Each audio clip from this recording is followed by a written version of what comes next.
Hello everyone, welcome to my channel KP success zone. दोस्तों, आप सभी लोग को पता है कि बीपीएससी टीआरई 4 में डोमिसाइल लागू हो गया है, लेकिन फिर भी आप लोग के मन में कई सारा कन्फ्यूज़न होगा अभी भी, और लोग सवाल भी पूछ रहे हैं कि बिहार 10th 12 का क्या मतलब है, कि बिहार से अगर कोई 10th 12 किया है तो उसे कहाँ पर फ़ायदा मिल रहा है, सीट का बंटवारा कैसे किया गया है, या फिर बिहार से कोई पढ़ाई किया है फिर दूसरे स्टेट में चला गया, 10th मान लीजिए यहाँ से किया, 12th दूसरे जगह से किया तो उसे क्या बेनिफिट मिलेगा या क्या घाटा होने वाला है, या फिर कोई दोनों दूसरे जगह से किया है 10th और 12th दोनों भी, तो उसे क्या होगा। तो अदर स्टेट और कोई अदर स्टेट से है, मतलब यूपी से, एमपी से, तो उन लोगों को कितना लाभ मिलेगा, तो सारा जानकारी इस वीडियो में बताएंगे। साथ ही महिला कैंडिडेट को यहाँ पर क्या फ़ायदा मिलने वाला है तो उसका भी चर्चा करेंगे, ठीक है। जैसे कोई महिला कैंडिडेट है उनको क्या फ़ायदा मिलेगा, ठीक है। तो सारा चीज़ का हम चर्चा करने वाले हैं आज के वीडियो में, और आज के वीडियो के बाद आपको इसमें किसी भी तरह का कन्फ्यूज़न नहीं रहेगा, इसीलिए लास्ट तक ज़रूर देखिएगा। साथ ही दोस्तों, हमारे चैनल पे टीआरई 4 के लिए एनसीईआरटी का सीरीज चल रहा है, जिसमें हमने ज्योग्राफी को कंप्लीट किया है नोट्स के साथ, क्लास 6 से लेके 10th तक। 10th में अभी एक चैप्टर हुआ है, दूसरा चैप्टर भी जल्द अपलोड होगा, तो जल्द इसको कंप्लीट करा दिया जाएगा। साइंस में भी हम इसको करा रहे हैं, क्लास 6 से स्टार्ट किए हैं, अभी क्लास 6 का 9 चैप्टर हो चुका है, तो आप ज़रूर प्लेलिस्ट में जाइए और उसको देखिए। चलिए अब हम बात करेंगे डोमिसाइल पे। तो सबसे पहले हम सीट बंटवारा को दिखाते हुए आपका जितना भी सवाल है उस सब के कन्फ्यूज़न को हम दूर करने का कोशिश करेंगे, ठीक है। चलिए मान लीजिए कि 100 सीट पे बहाली आई। कितने सीट पे? 100 सीट पे बहाली आई। हम 100 लेके चल रहे हैं, परसेंटेज क्या हो, 100 ही पे होता है, 100%। चलिए 100 सीट पे बहाली आई तो 100 सीट में से 50 सीट रिजर्व सीट कहलाएगी। रिजर्व सीट जो कि पहले से भी है। रिजर्व सीट में कौन कौन? तो ईबीसी, बीसी, एससी, एसटी, इसका जैसे भी 50% पहले भी रिजर्व रहता था वैसे ही, लेकिन इसके लिए आपको बिहार का मूल निवासी होना अनिवार्य है। अगर आप बिहार के मूल निवासी हैं और 10th 12 कहीं से भी किए हो, किसी भी बोर्ड से किए हो, कोई मतलब नहीं रखता, यहाँ पर आप इस फॉर्म को भर सकते हैं और 50% का लाभ ले सकते हैं, ठीक है। तो 50% में कैटेगरी आप देख ही लिए, ईबीसी, बीसी, एससी, एसटी आ जाता है।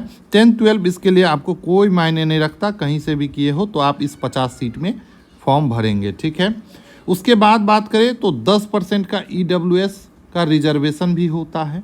तो 10% के ईडब्ल्यूएस रिजर्वेशन 10 सीट चला गया, तो 50 सीट हो गया 100 में से रिजर्व का सीट, और इधर 10 सीट ईडब्ल्यूएस का रिजर्व सीट, तो कुल मिलाकर 60 सीट जो है वो रिजर्व हो गया यहाँ पर।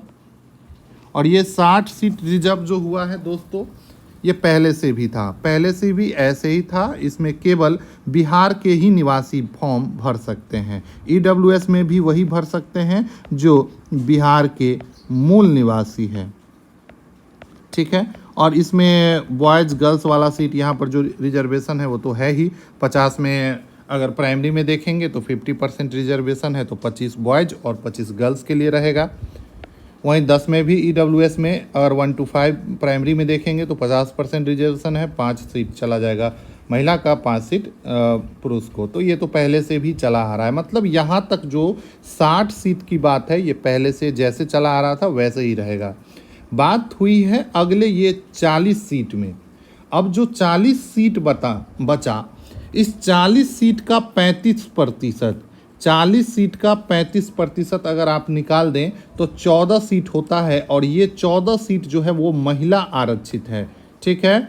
और महिला में कौन? तो जनरल महिला, ठीक है। और जनरल अनारक्षित है, लेकिन इसमें जनरल, एससी, एसटी, ओबीसी सभी की महिला जो है वो भर सकती है। एससी, एसटी, ओबीसी सभी भर सकती है। जनरल सीट है, जनरल महिला का सीट है, तो कोई भी इसमें भर सकता है, बशर्ते बिहार का इसके लिए डोमिसाइल होना चाहिए। केवल बिहार के ही लोग इसके लिए भर सकते हैं, बिहार के मूल निवासी होना चाहिए और महिला होना चाहिए, तो वो इस 14 सीट पे फॉर्म भरेगी, ठीक है। उसके बाद बचा 40 में से अगर 14 सीट को घटा दिया जाए तो 26 सीट बचता है। अब इस 26 सीट में से 40% जो सीट है तो इसका निकालेंगे तो 10.4 सीट निकलेगा, लेकिन 10 दशमलव यहाँ मैटर नहीं करता है, तो यहाँ पर 10 ही लिया जाए। तो इसमें से 40% मतलब 10 सीट बिहार से जो 10th और 12 किए हैं, मतलब जो 10th और 12 दोनों बिहार से किए हैं, तो ये सीट उनको वो भर सकते हैं इस सीट पे, और किसी भी कैटेगरी से हो वो इस सीट पे फॉर्म भरेंगे। ठीक है, मतलब जनरल का जैसे सीट रहता था वो जनरल सीट हो गया, जनरल वाले तो भरे हिंगे ही। दूसरे अदर कैटेगरी वाले भी अगर अपने कैटेगरी से ज़्यादा नंबर लाते हैं, मतलब इस कैटेगरी के कट ऑफ में क्वालिफाई करते हैं, तो इस कैटेगरी में एक सीट ले जाएंगे। ठीक है, तो 10.4 सीट, तो कुल मिला दिया जाए तो आपको 50 सीट रिजर्व वाला, 10 सीट EWS वाला, 14 सीट जो महिला का है बिहार की महिला, और 10.4 सीट जो जनरल सीट है बिहार के लिए। तो ये इतना रिजर्वेशन हो गया आपको बिहार के लिए। तो कितना हो गया अगर टोटल देखें तो 84.4% रिजर्व हो गया, जिस पर केवल बिहार के लोग ही फॉर्म भर सकते हैं। ठीक है, और ये के बाद अगर जो बचता है वो बचता है 16 सीट। अब देखिए 16 सीट जो बचा वो जनरल अदर स्टेट वाले इस पे भर सकते हैं, मतलब 100 में से 16 सीट पे जो अदर स्टेट वाले हैं, चाहे यूपी से हो, MP से हो, कहीं के भी हो, वो इस पे फॉर्म भरेंगे, और बिहार वाले भी इस सीट के लिए एलिजिबल हैं। ठीक है, तो इस पे फुल फाइट होने वाला है, पूरे देश के लोग इस पे फॉर्म भर सकते हैं। तो ये रिजर्वेशन बताया गया है। तो चलिए अब चारों सवाल आपका जवाब मिल गया होगा। पहला कि बिहार से 10-12 का क्या मतलब है, तो जो बिहार से 10-12 किए हैं वो उनको बस यहाँ पर फ़ायदा मिल रहा है कि यहाँ पर 10.4 सीट आप बिहार से 10-12 किए हैं, तो इस सीट के लिए आप लोग फाइट करेंगे, अदर वाले इसमें फाइट नहीं करेंगे।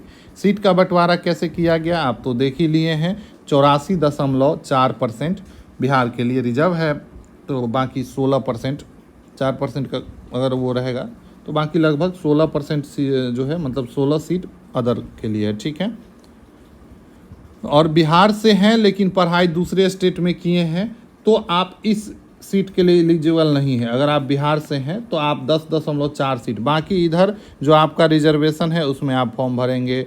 इसमें 10 EWS हैं और बाहर से पढ़े हुए हैं, तो आप इसमें करेंगे। ठीक है, महिला वाला में भी भर सकती हैं, लेकिन यहाँ नहीं भरेंगी। फिर इस जनरल वाला 16 सीट पे भी फाइट कर सकते हैं। ठीक है, और अदर स्टेट वालों के लिए क्या लाभ है तो बता ही दिए, 16 सीट का लाभ है। महिला के लिए क्या लाभ है, तो यहाँ 14 सीट का लाभ है जो महिला के लिए आरक्षित है। बाकी अपने कैटेगरी में भी महिला है, जो कैटेगरी के हैं SC की महिला SC सीट में 50% और या प्राइमरी में, और 35% आरक्षण उनको आगे अपने कैटेगरी में है ही, 6 to 8, 9, 10, 11, 12 में। तो ये था पूरा जानकारी। मिलते हैं अगले वीडियो में। धन्यवाद। तब तक के लिए आप चैनल पे बने रहे और हम प्लेलिस्ट में जाकर जितना भी क्लास चल रहा है उसको ज़रूर देखें। मिलते हैं अगले वीडियो में। धन्यवाद। चैनल को सब्सक्राइब कर दीजिए।